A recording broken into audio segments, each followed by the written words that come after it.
1935, the Lions win the NFL championship. The Detroit Tigers take the World Series. The Red Wings bring home Lord Stanley's Cup. Joe Louis begins his rise to world domination. This transforms the Motor City into Detroit, City of Champions. And we're putting it in the ground, and we're going to play a little golf.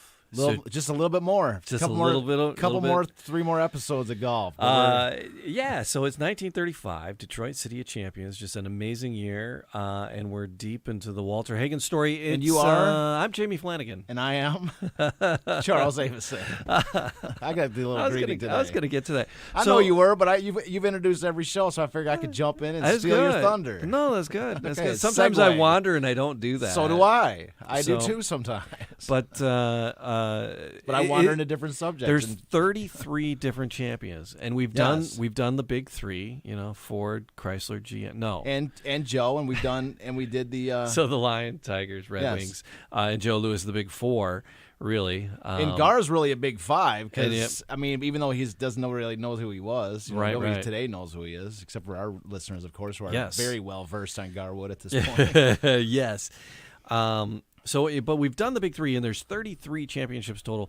Golf now is Walter Hagen the only golf in the array? Yes. Or I didn't know if there was like a women's golf champion. No, but we're going to talk about amateur. We're going to talk about a guy something. named Horton Smith today, who was like a guy named Horton Smith. Horton, here's a who? Kind of like that, except for his name is Horton Smith. Horton Smith. All right, that's why I was going with the Horton. Who was not anything to do with 1935 Detroit, but still is kind of has like some pretty cool Detroit connections. But, but in this point, there's just nobody. I mean, they're like, who else do you need? We got Hagen, who counts for like 10 golfers. So I mean, completely. But so here's the thing: there's 33 champions, and in the book you wrote a trilogy of books, chronicling the teams, the owners, the players, the coaches, the events that happened in and around 1935 that led to these 33 championships, and we're talking about them. And it's fun. We're talking about him, and as we're doing the YouTube videos, there's Facebook videos and the audio podcast, and there's like been family members, and people attached to the story in some way that have found either one of the audio editions, and then one of the video renditions, and have been contacting us, and we're going to do a show where we reach out to all those people and circle back and talk to everybody who's reached out, and we thank you. And so if you leave a comment, if you're somehow tied to you're the granddaughter, great-granddaughter, second cousin twice removed, and you got a hat in your basement that belonged to somebody from 1935. We'd love to hear the story. Especially since one of the things we want to do is like we're going to be coming back around doing like specific players in that. And so it'd be kind of just cool to recollections from family members that have insider information and stuff like that. It'd be cool. So and there, like I said, there's 33 championships to cover. And Charles, your book covers them all, and there's like the horse race, Sukara the horse. That's gonna be awesome. Yeah. The Detroit Police Sharpshooters won a national championship. There's the checker championship, track and field weightlifting, all kinds of just stuff. To make sure we emphasize there, we just said the checkers champion here. Checkers, I did. Yeah. Yes, the world's checkers championship. Yeah, that's he's one of my favorite ones because he was equally as good at chess and checkers. His name is Newell Banks. Oh, okay. And like, how do you make money off of being a chess and checkers champion? Mm-hmm. Dude, he used to do blindfolded. He used to beat. He'd walk into a room blindfolded and beat. And he'd have the world record for most people that he beat blindfolded. So he was pretty much a Queen's Gambit all on his own. Yeah, totally. Except he wasn't a teenage drunk. No. Okay. And he was just walking. And like, we'll get to him, but it's awesome because like when the Tigers are in spring training, he's down there in the park playing checkers and chess with the. I mean, like there's such a these.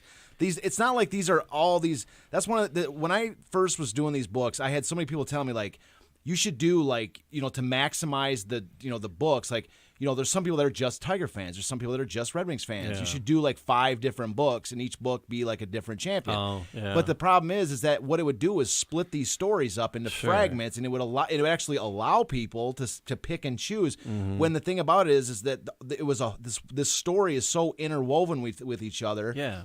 For me to split those apart would do the same thing that has been done over the course of the last 80 years, which is that whenever a historian wants to write about the Tigers, they write about the Tigers. That's all they write about there because they're writing to an audience of Tiger fans. And so why wouldn't you? Why? That's what every historian does for every city, for every sport. Yeah. But the thing about Detroit is that we are different.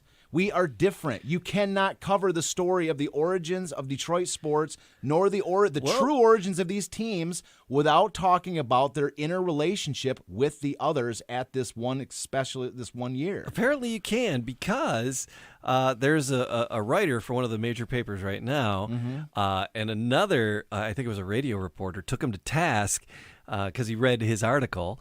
Because the radio people read newspaper articles, we still do that, and he was like. And he's like, to the anonymous, reporter for the Detroit paper that won't be named, the Detroit Tigers did not win their first championship in 1968. Yeah, I didn't see it. What was that? Oh, and I because I copied it, and I was like, and he goes, and he named one of the players, and it wasn't one of the top players on the 35 team, and he said so and so would be very disappointed in your report and your comment on that, and maybe I was Bill like, Rogel or something. Maybe I forget who, but I was like, I go, yeah, and that's the exact reason Charles Avison, I tagged you in it. Charles and I do the City of Champions podcast, and I tagged you on it, and the guy who like took him to task on that liked it, the comment. Cool. I was afraid because when you go tagging things on other people's timelines, because I tagged you in it, and then I mentioned our podcast. I didn't tag the City of Champions. I don't know if I tagged the Facebook page or not, but I tagged you in the post. And so, but I mentioned the podcast, and sometimes people are like, "Oh, why are you like advertising your crap on mine?" And I'm like, and I go, and that's why Charles and I do this yes, story. and that's why I wrote the books. Okay, and here's the thing: is my specific rationale for writing the books was I wanted to lay the foundation of fact. I wanted to lay down fact, and the reason why is because there's so many facts, right? Yeah. There's so many facts. You're talking about 33 championships. You're talking about just hundreds of players, massive numbers of stories. It's an incredible. I mean, we're on for God's sake, we're on episode 79 of a podcast, right? Talking about 1 year. Yeah. There are so many facts, and so the reason I wrote the books was to establish the foundation of facts. Okay, and everything is cited. I use original newspaper articles, the original writers. You can literally go to the microfilm lab and check the date and find the exact same thing. Yes, so you can go to these things and see for yourself. They are pure. I used to love going into the microfiche. Yeah, I was there for 2 years doing these books, right? Just getting the information for it. Yeah. But what I'm trying to say is the reason I did that is to allow for that exact moment of what you're talking about, right. is which you can say with an authority on the subject and say this happened. Right. And if you don't recognize that it happened, if you are not putting it out there, if you are disconnecting these stories as though like there's like, oh, that City of Champions is no big deal, or oh, these the they Red just Wings don't know. Yeah, but what I'm saying is that it allows anyone. It allows you, the listener at home. It allows anyone who hears about any of this. And this is not trying to sell a book. This is about all you have to do is point at the books and you say, this book is is the official reference of what happened in 1935. And you don't have to go study for yourself. You don't have to go and look at 100 different things. Yes. I laid the foundation of fact. That was the goal. Right. So that just saved time from anybody saying, oh, there wasn't 33 championships. There wasn't Joe Louis wasn't that big of a year. But the first Tiger champion in 1968. That too. And it's a reporter for one of the major papers, and that's my problem. It's like people are like, I love the city, and I was on the radio for 25 years here, and I just over the pandemic got released from my position. I want to be back on the air because I love this city, and that's why I wanted to do this podcast. Yeah, but because I love Detroit, and I think this story is an important story. It's incredibly important to tell. And I'm not just saying that because this is what we do. I'm saying it like I got into it because it's important. And this is the thing for people to understand. When I was going to college, I didn't go to college to be a sports historian. Right. I thought I love sports. I used to watch sports. I watched every game. I used to read the newspapers every day. But I looked at sports as like a beer drinker's thing. Sure. It was no serious historian would go into sports history. Right. That's the way I viewed it. But when this story, when I was in Scotland, I was studying Crusader history, Roman history, I was studying serious subjects, right? Yeah. And his sports history didn't even cross my path. Yeah. And that's what I mean. So my entire thought was I was actually going to go and get my master's in the classics so that I could study Bronze Age history. That was my focus.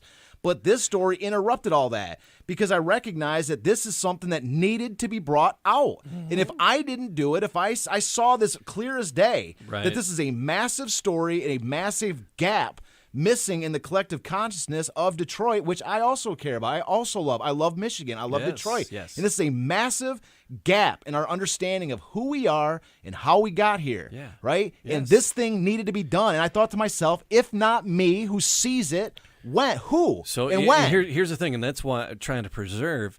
It's so much of media today, and the world's getting bigger and smaller at the same time, and you have hosts and you have DJs and you have reporters phoning it in from other cities or coming in from other cities and doing freelance work, and they're working, they're writing for 4 papers, they're writing for 2 Ohio papers and an Illinois paper, and then for a Detroit paper. They are phoning it in. And they don't understand the depth of what it is that city's about, and they miss it, and it makes me nuts, and that's why I love doing this, and that's why I want to be back on the air in the city. But here's to help preserve the best Jamie, stuff of Detroit. The independence, what I've noticed in the last, the rise of the internet, the rise of these podcasts, the rise of these shows, is what you're finding is you are finding that the traditional news media is trash.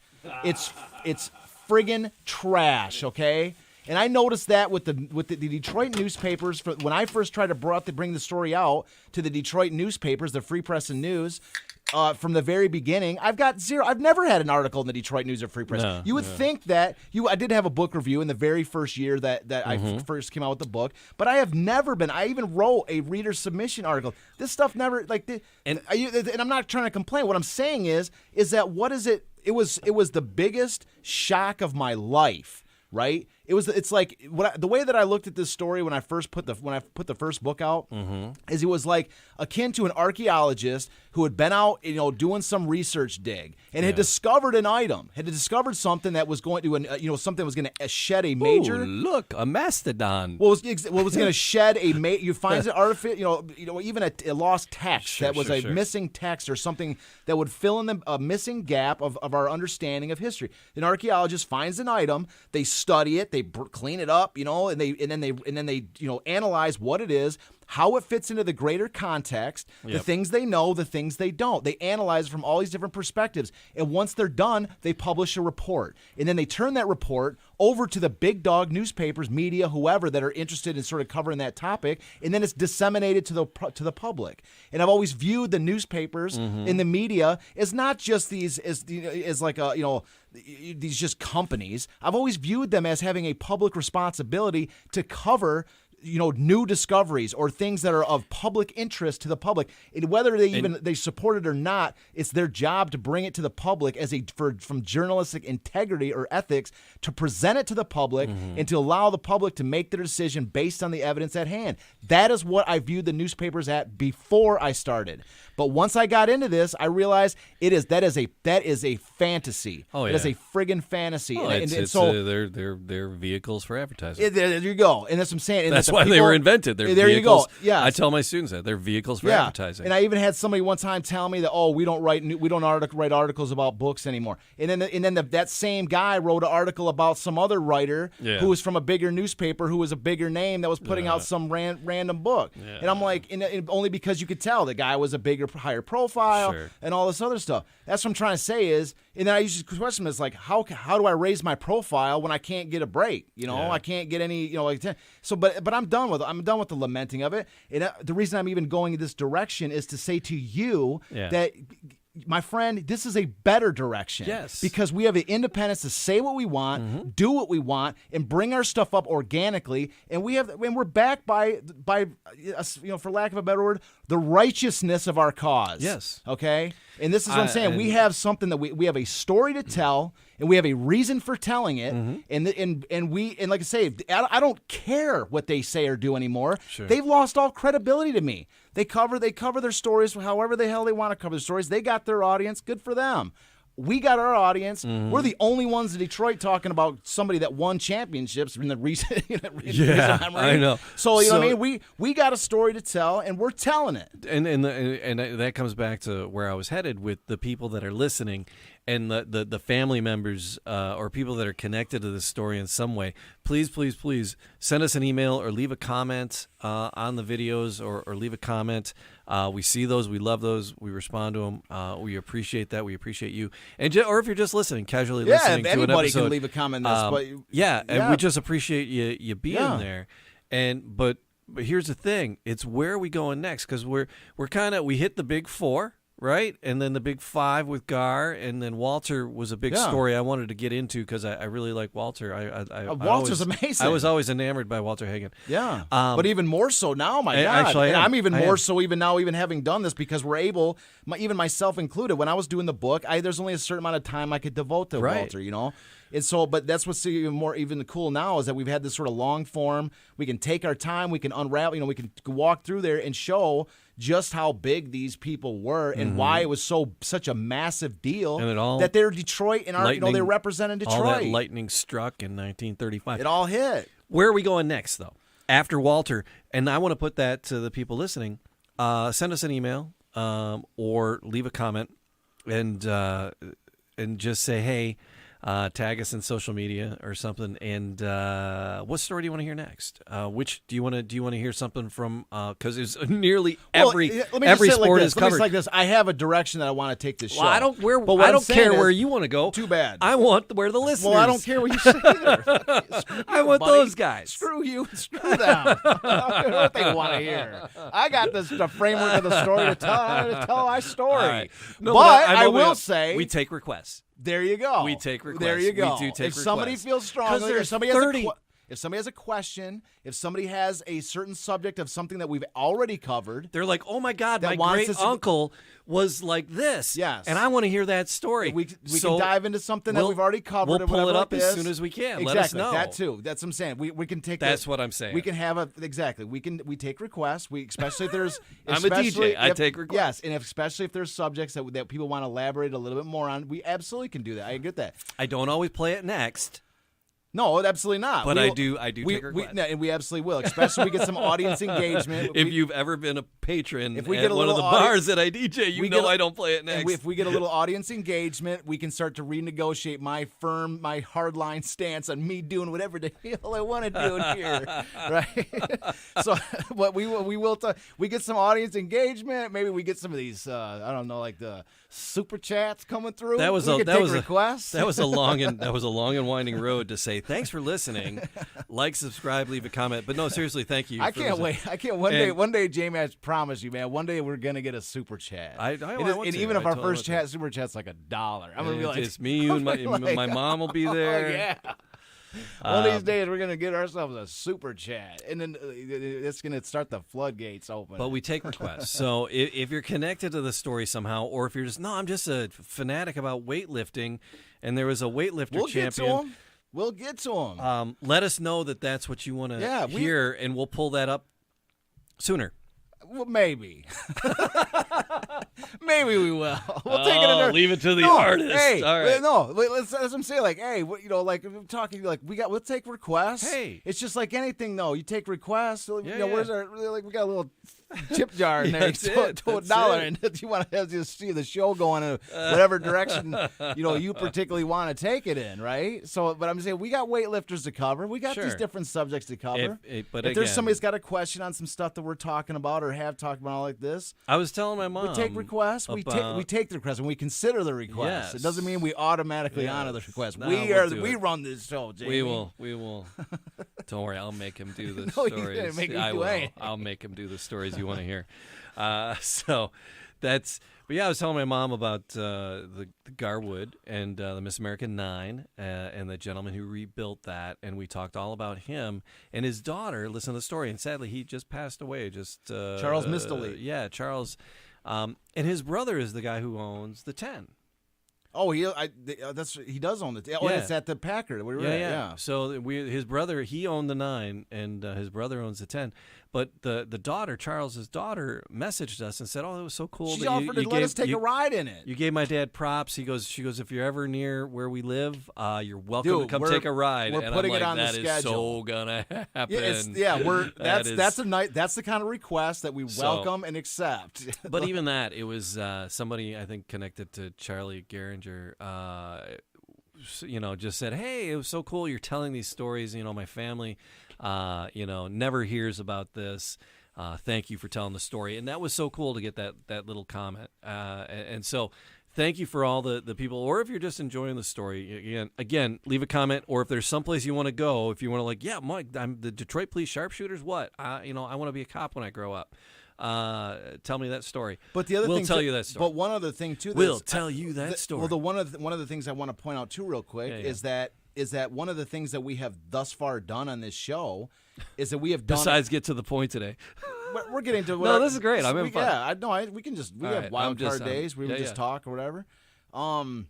Anyways, one of the things that we have done is that we have done a long form history of the Detroit Lions. We have done a long-form history of the Detroit Red Wings, everything leading up to the 1935. We have done a long-form history on boxing and the rise in the entire history of Joe Louis. Yes. We have done a long-form history on speedboat racing and the rise of Garwood. And we're just, in a couple more episodes, wrapping up a long-form history of golf itself in Joe Louis. So what I'm trying to say is that what I'm trying to get at is that number one is that this show is, as much as we talk about the season itself, I think we've done a pretty good job for having a wide open audience of people that are interested in a history of these teams, leading up into the 1935 season.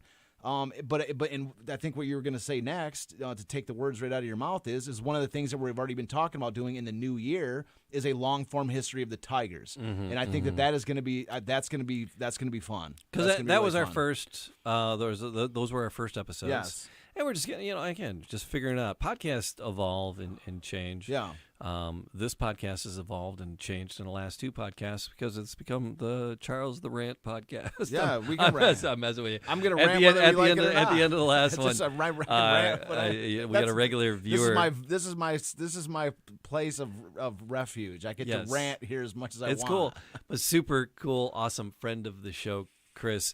At the end, he was like, "Oh my God, I love Charles when he gets on his rants." Well, I'm glad we have somebody that appreciates. At the end of it, I got you riled at the end of the last episode. Yeah. So if you didn't catch that, you want to go to.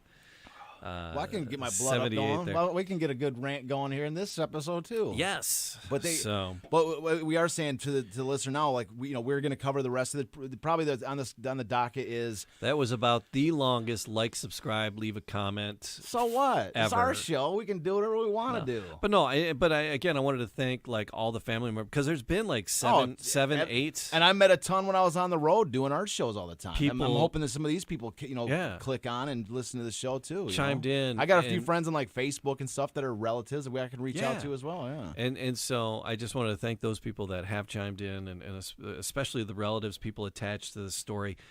They've been very complimentary. Absolutely. That they appreciate us sharing, preserving these histories. And, absolutely. I'm glad. And you're welcome in more. And I'm glad to do it. And we're going to do more. And if there's something specific that you want to hear.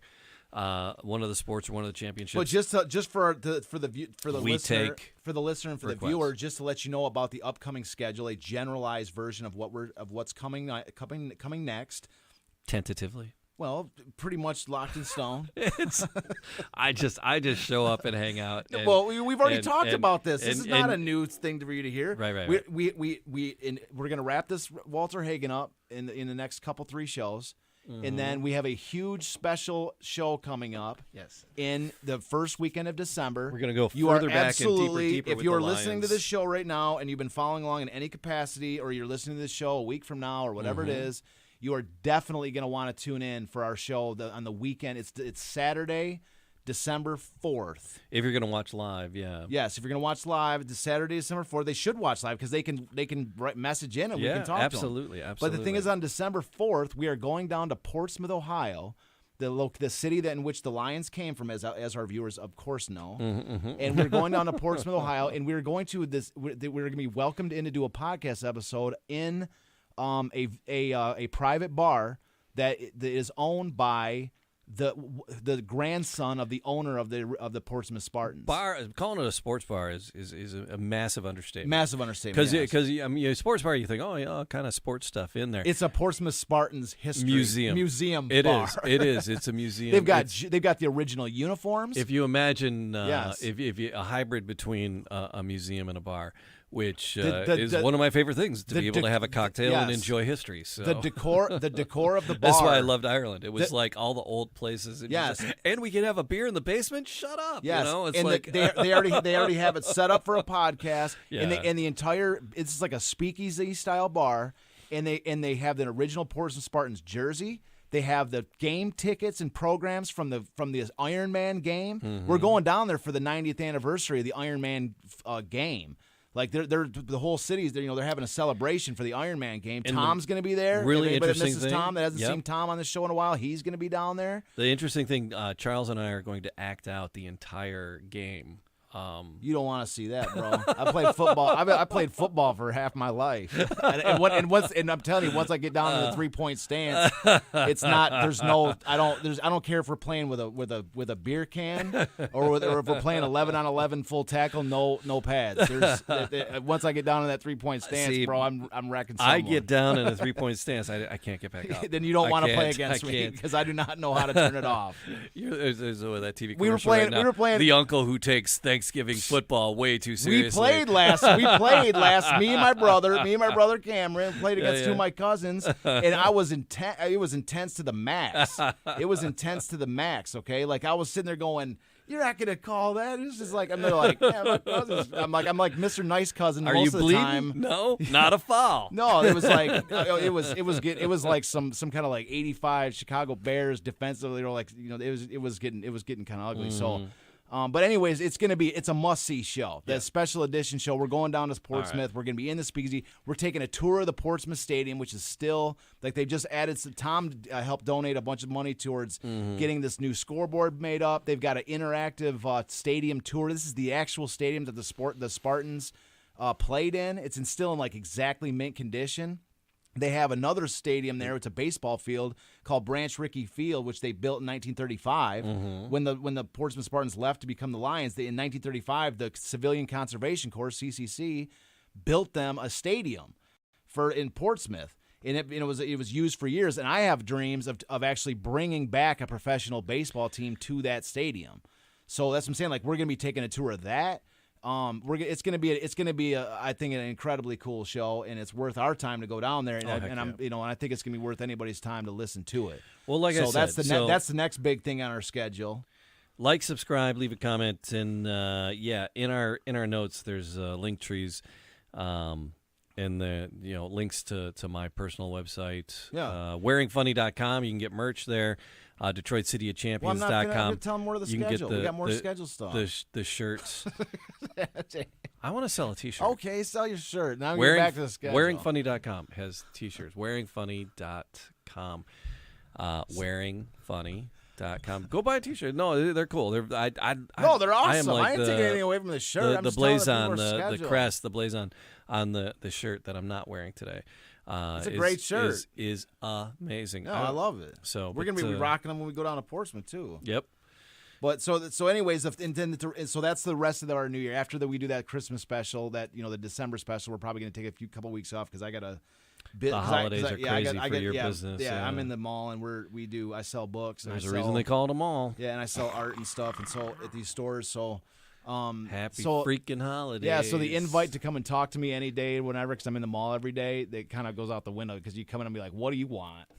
Hey, I'm from the City of Champions Project. Can you wrap this for me? Hey, do I look like no, one they're of going to be like, Santa's hey, elves? you want to talk about the 1935 Red Wings? And you'd be like, yeah, actually I do. No, I'm going to be like, no. I'm going to be like, I want to sell more stuff. Go away. Are you here to buy something? Get out of here. I got more coasters to sell. What are you doing? No, but I'm just saying, like, every show I invite people to come to the mall and talk to me and say, come and It's talk gonna City be the Champions. holidays. But It's the like, hey, holidays we're in come, the- and I don't, there's really no talk. We're out shopping for the holidays. Hey, that Charles and I'm the guy is ringing here. people up. Yeah, so yeah. I'm just the guy that's at the register. Hey, I think like Charles is here. So, yeah, we should go talk to him. Yeah, Yeah, we're at the this- mall. Yeah, let's go talk to him. But and the thing is about it is And I'm it's a zoo.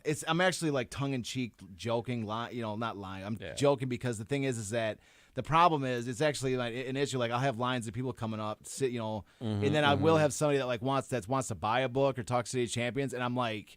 And I've been doing the mall thing so long, ringing people up. I'll just be ringing people up and still talking City of Champions with somebody while I'm like over here typing in the register. And you're like, the I almost price on feel that bad, wasn't like, 1935. Yeah. But I've actually developed the skill. The price to of be able to everything ring. today is 1935. Yeah, It's $19.35. But I'll still. $19.35. But I feel like I'm almost like this, like I almost feel like I'm like I shouldn't be like sitting here selling, focusing so much on 1935, or I'll be over here giving a.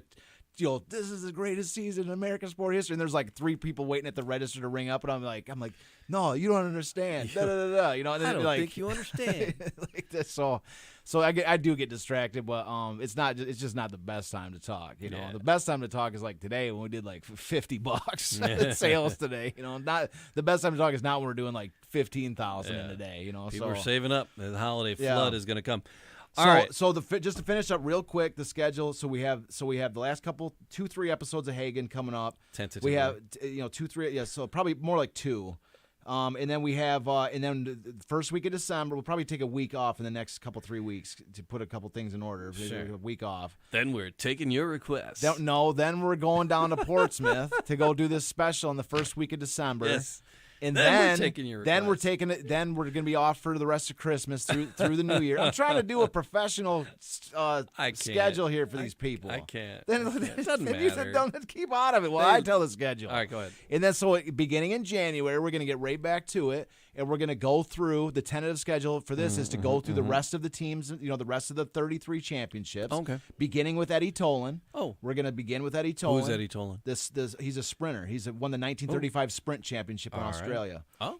Yes, and so we're going to begin with Eddie Tolan, and we're going to go through the rest of the champions, and then what we're probably going to do after that is, and Jamie and I've already talked about this, is doing a long form history of the Tigers, because when we first started out doing the Tigers, we ripped through the Tiger episodes in like 4 episodes, and we talked like two full years of the Tigers in like 4 episodes or something. I mean, it was an almost embarrassingly short amount of time. Yeah, wow.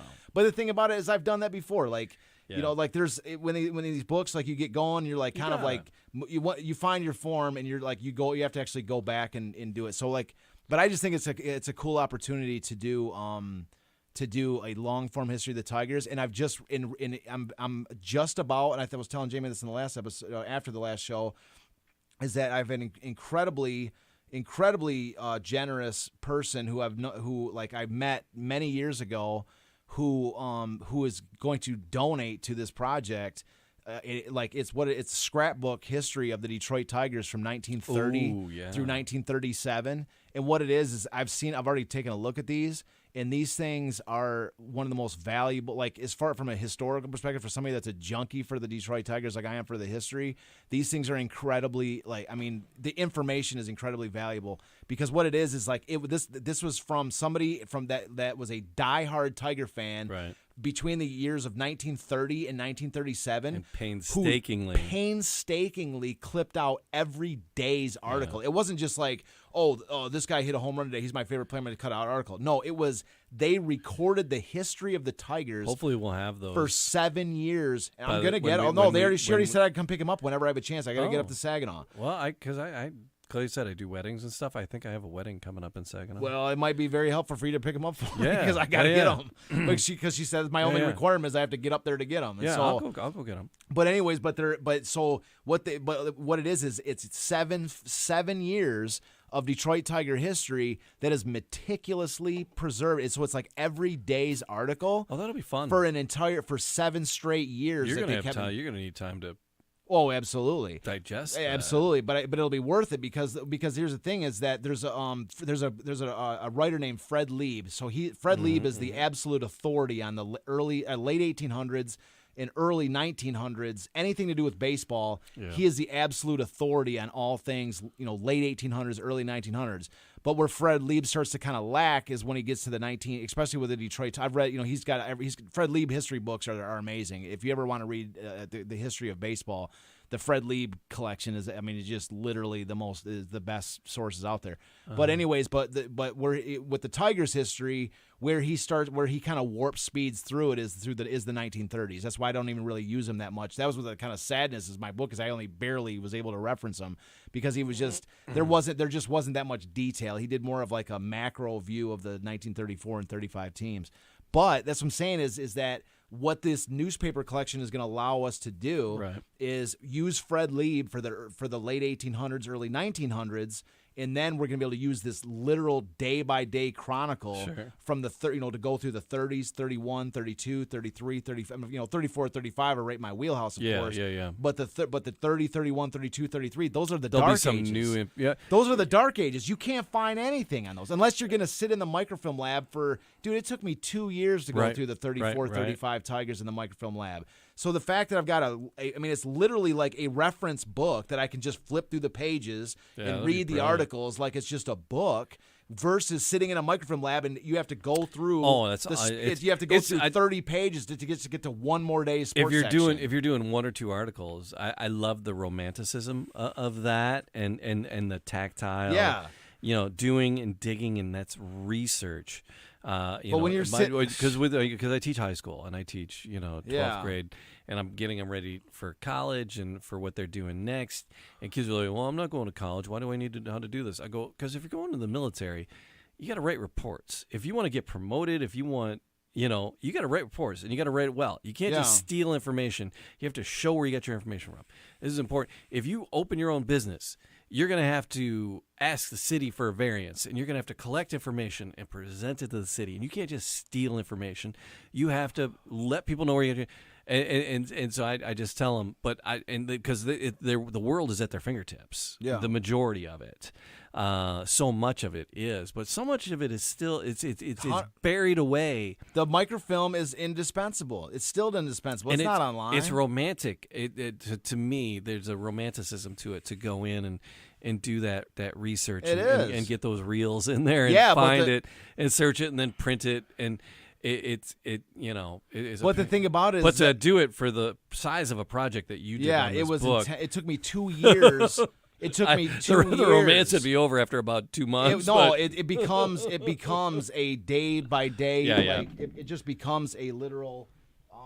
It becomes like you actually. It becomes like a literal job. You're there from the moment that the library opens, or as soon as you can get there from the library opening until the moment that the library closes, so you can maximize your time, and you're there every single day. You bring your lunch, you bring your, like in the Detroit library when I was there, when you're trying to print a page off the screen, you like it costs $0.25 for every page you print, right? So the worst thing is that the machines, you put $0.25. This is Detroit, okay? The library hasn't gotten any funding for some of this stuff in 30 years. So the machine there was you plunk $0.25 in and it spits it right out the bottom like a vending machine that doesn't accept your quarter. Yeah. Oh my God! So you have to learn how to spin the quarter into the machine so that it clicks, right? And then I got wise at a certain point where I just went to the librarian and I said, "Listen, I'm tired of going after getting rolls of quarters every day. So what I'm going to do is let me get the key for the machine, and I'm just going to turn the key, print all the pages, come to you at the end of the day, and pay you at the end of the day."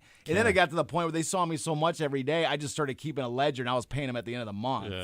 It was like I was paying a bill at the end of the month. They're like, I was in there every single day for 2 friggin' years, And so that's what I'm saying is, and that was just looking at the 34 to early 36. Yeah. And that's what I'm saying. So for a reference book that covers every single day, and I've already seen these, and they are incredible. From 1930 all the way through 37. There's some duplicate stuff, of course, with the 35, 36. But from 33 to 30, from 30 to 33, that's the dead years of the Tigers. That's the dark ages. Sure. And so, for me, and so it's just going to expedite our ability to just go through the history of the Tigers. We might call them the Dark Ages, but they were a formative time. They were. This is the 19th. This is what's cool is is 1930 to 33. This is when the farm system was being developed for the Detroit Tigers. This is where these, Beaumont, Texas. This is where, the Schoolboy Row and like half the Tigers on that team came out of Beaumont. I'll make the trip and I'll go get those books. That'd be awesome. You would save me a big trip. No, I'll do it. I got some business up that way, so I'll definitely. Would really help. I got a wedding. I know I got a wedding up there soon. Well, what I'm saying is, when I was talking to her on the phone, she's an incredibly generous lady, very, very generous. Oh, that's to get amazing. These. And so that's why I want to, get over and and the thing is, it's really her requirement for me taking them was that I had to use them for something. I'm like, that's not going to be a problem. Have you listened to my podcast? Yeah. so anyways, we're we'll use it. Yeah, we're going to use it. And I even told her we could, reuse it. And then you could bequeath them to the Historical Society when you're done. When you're done. No. When you're pushing up daisies. Stuff. When you're daisies. No. Yeah. I want to establish my own museum. Sell them on eBay when you're going. If I'm gonna send them to the historical things, I'm gonna make sure the people that are running. I'm like, this is the type of person I am, Jamie. Yeah. Is like I like the historical museum and all this stuff, and that might be a spot. I was thinking more about the Detroit Library where I kind of scoffed at it but it's like if I was gonna leave, like Ernie Harwell left his entire baseball card collection to the Detroit Public Library. Okay.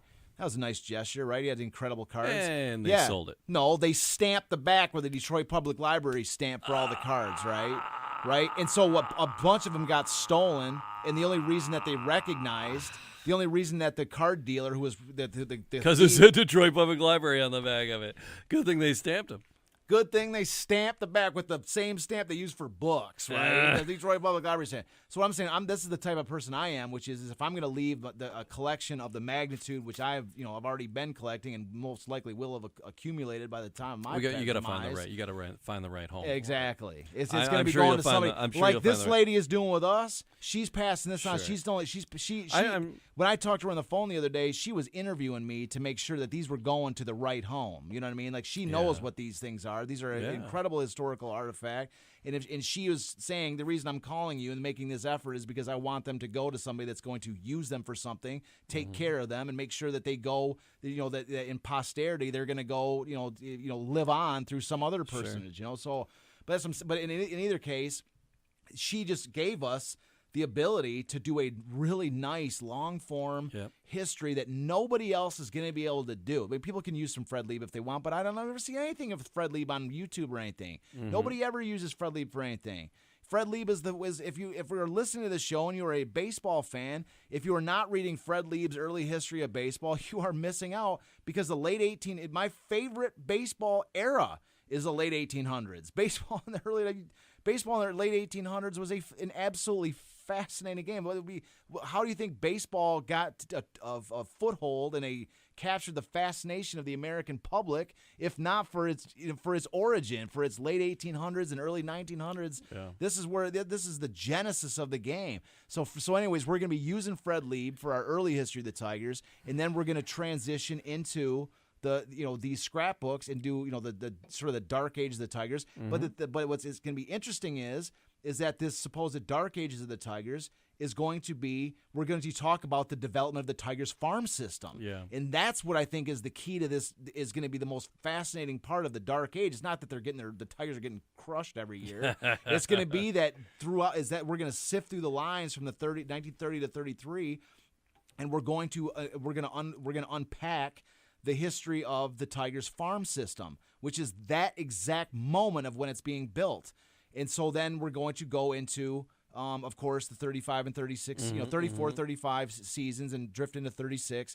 And we're going to explore in far more detail than we've already done, the 4 episodes we gave the Tigers. So that's going to be kind of our schedule for the next, I would say 7,500 episodes. Yeah, right. So that's where we're going with it. But like I said, thanks for the comments. Your requests are next. In spite of what Charles They'll be says. under advisement. We're doing it. They'll be under advisement. I can't tell them what to talk about because I don't know. You can. You're partners on the show, man. But I don't know the story. The thing is, but you know how to tell them. You're telling me the story. Yes. So you know how to turn the microphones on and off. I do, yes. You know how to turn the microphones on. You can cut me off at any time. You can cut me off, or you can turn this thing on at any time. Like right now, I'm thinking maybe we should start recording. Well, that would be helpful. I'm kidding. We've been recording, but maybe we should take a pause for the cause, and we'll be right back. Whatever. You're the one that turns the microphones on and off. You need to have more. I know. We kind of went. You need to have more like belief in what you bring to the table. I got some stories to tell, but I wouldn't be. I'd be talking into a brick wall right now, into some like loony bin. Like, hey man, have you ever heard of this? And they're like, there are padded walls in here. Well, they are, but I'm saying I would have a different location if you weren't able to turn the microphones on and off. So you don't sell yourself short. You are a critical member of this, plus the other thing too is if you weren't here, I'd just be like talking to a microphone. I wouldn't be able to. I feel like I'm having a conversation with you, and through your conversation with me, who I click with, are able to present this story to our multitudes of fans. The multitudes that are following us. I do, but that's been the whole point of all of this. Is thanks for being here, thanks for following along. I thought this would just be like a 10. We were like 45 minutes in on this little rant. Today was like a rant day. I was like on a rant. Why not? In my classes. This is our show. We can do whatever we want. No, but it worked today. I'd like to talk. Because like I said, I episode of talk high school, man. And I was going on about, and again, telling the kids I was like, you need a proper works cited, and I'm going to walk you guys through how to do it. It's like crazy. The comma's got to be in the exact right spot, because college professors, some reason, got a sideways hair up their backside, and they care about that. Totally. And it's like, you think I'm kidding? we're going to watch this, and I'm talking it, and you're looking at me like this is the most painful thing you've ever heard. But I guarantee you, because they're seniors, you're going to be in school next year, and you're going to go, and you're like, oh, crap, where was that video Mr. Flanagan was showing me? Because I need to do this now, and I need to know how to do this, because otherwise, it might not be your first paper, because you're going to turn that in thinking, oh, they'll never mark me down for this. And then you're going to fail that paper. They will literally fail you if you don't have the right citations. And when you're doing your second paper, you're going to be, dang, I should have listened to Mr. Flanagan. Yeah. And I'll be like, yeah, I know. I told you so. For any of Jamie's students listening at home, they will fail you for improper citations and incorrect Chicago style. You better get used to that Chicago style now, because that's the only style they accept. Is Chicago or APA or MLA? It depends. It depends on what school you're at and what school of education you're in. But yeah, so I tell you got to be. So I was on this major tangent about growing up in Detroit, because I grew up and that's the other. I have this affinity for it. I grew up in the city. I was born, raised in the city, when it was going to college, it was like I applied, and they're like, "No, Where'd you go to college at? You're not good enough." I applied at Oakland University, and they're like, "You're not good enough," and I'm like, "What do you mean I'm not good enough?" And they're like, "Go to a junior college for 2 years." And I lived in Detroit at the time, and Wayne County Community College wasn't as strong of the community colleges as Macomb or Oakland, and I was like, so I got to pay out of county tuition, and I was like, I'll go to Royal Oak. So I was like, I went to OCC because they had a radio station at one campus. So you knew you wanted to be in radio even from the early days, huh? I was just always enamored with music and entertainment. Yeah, and I never thought I was going to go on radio or anything like that. I just jumped in with you. That's what I'm saying. Like that's why you're a huge value to this, man. And then the downtown Royal Oak had all the cool record stores, and Cinderella's Attic and Noir Leather and Off the Record and all those stores that are like long gone, but were like cool back in the day. So I was at Tangentville with my kids about all that, and now today it's like Tangentville with this. So what we're gonna do? Let me tell you my favorite. Yeah. Let me tell you my favorite reference story, like a citation story from college, right? And I told you, I was telling my kids, it's a tangent. I'm We're like, going on they tangents. will, I don't care. they will. I go, and there's kids at Oakland University that were expelled, for not because you're basically plagiarizing for not citing enough. Yes, because it was you're plagiarizing somebody else's word. They cited it, but they didn't cite it well enough, and they considered it plagiarism, and they got expelled. Yes. They got expelled expelled for academic integrity. That's how it used to be. I don't know how much they I mean, I'm hoping how intense that is today. And that story that but I that's know how of it is was probably in our about college. 12 years old. Every for once me. in a while, there was a kid that wasn't using proper citations, and they were getting busted for freaking plagiarism, man. Yeah, and then either because they would take an idea, probation. they would take an idea that they read, and they would infuse it into their paper without citing it. And the thing about it is, the professors, they have read those books 100 times. They're using them as a textbook for their class. It's freaking nerd, and man. When you they put know this when stuff. you put that component in your paper and you don't cite it, they recognize that like it is a exclamation point with a red circle around it. They see it. They've read those books 100 times, and if you don't cite your information when you get it, they will nail you on it. And if it looks like you're trying to pass it off as your own work, that's when you're gone. They take you to you're done.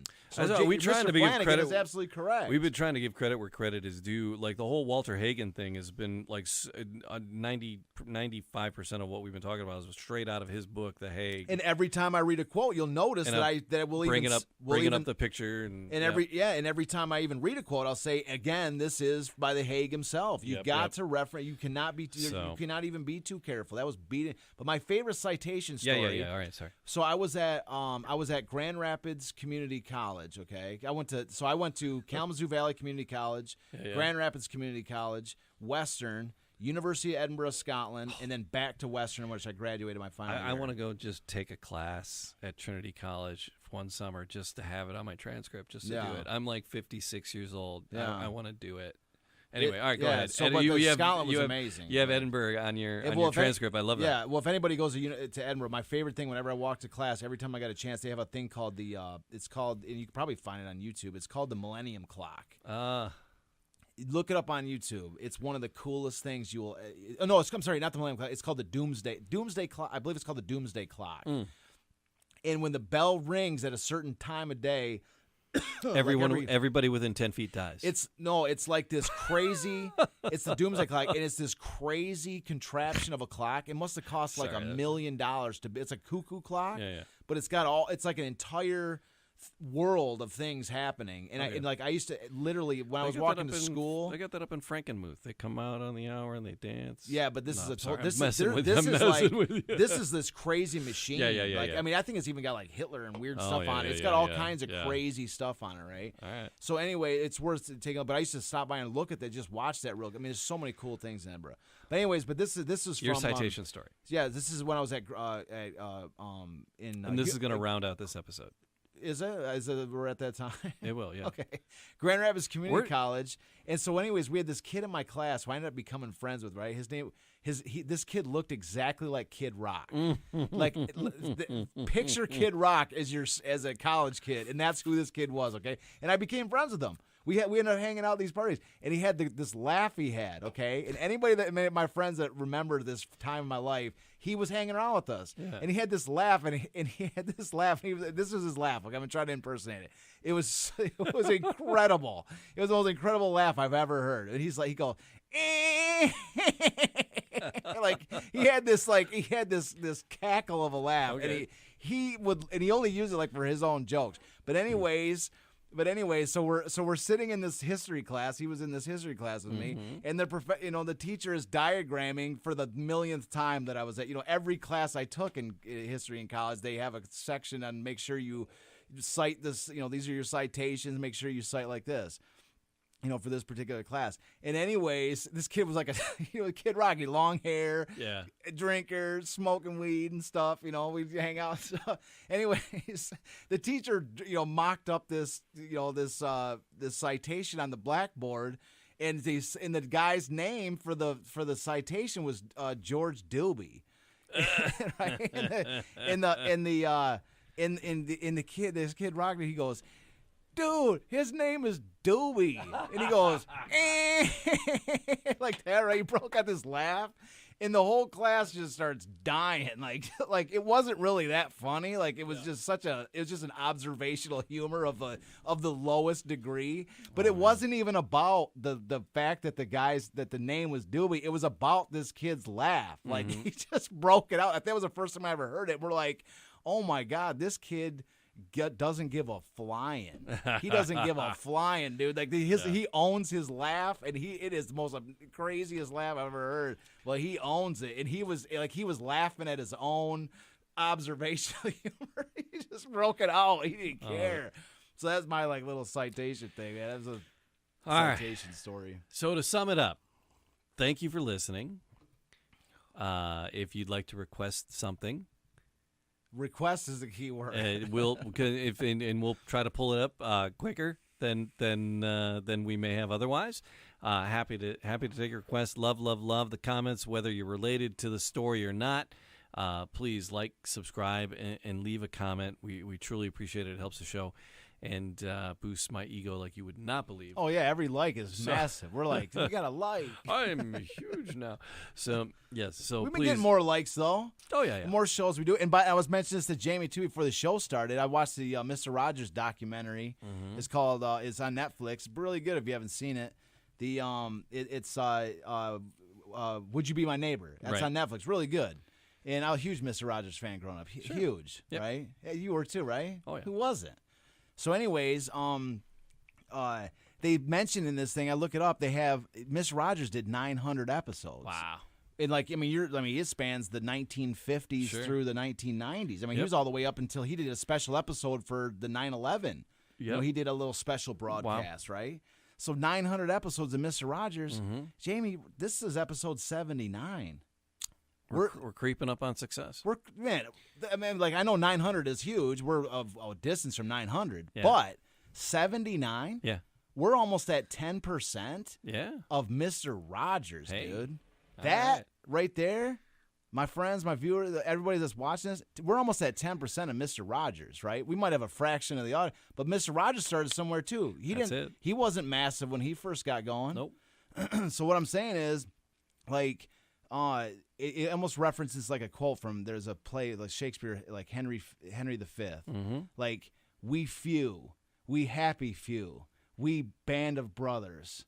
We were all when we're on our 900th episode. That's it. You who are watching us now, you'll be able to reference back to, from the early days that you were here with us, from the earliest days when we were we're on Mr. Rogers' track. Remember the tangent episode? We've had a few tangents. Tangent episodes. We can do whatever we want. It's our show. I know. But at the same, I don't think we're uninteresting. I think we bring a little bit to the table, and we're not when we distract from the notes. But what I'm saying is, we few, we happy few, we band of brothers. We'll all remember, say that we were talking about Mr. Rogers numbers back in episode 79. That might be. We've got the content. The City of Champions season. We have the content to roll out 900. That's it. And if you're all willing to keep on to subscribe, like, share, stick with us, we'll get there. Yeah, help us grow this channel. We may get to 900, and we'll be able to raise our glass or do something or other for episode 100, 200, all the way up to 900. We're coming in with canes and talking in front of Congress about how we could have affected Detroit and all this. All right, subscribe, leave a comment. We'll be back for more, and we'll definitely get back to Walter Hagen in the next episode. We'll get to Walter and a lot more great stuff. He ain't going nowhere. We got Walter. We got the notes ready. We're episode 80 Check is out coming your way. All the links in the description. Subscribe, leave a comment. cityofchampions.com. We'll see you next time.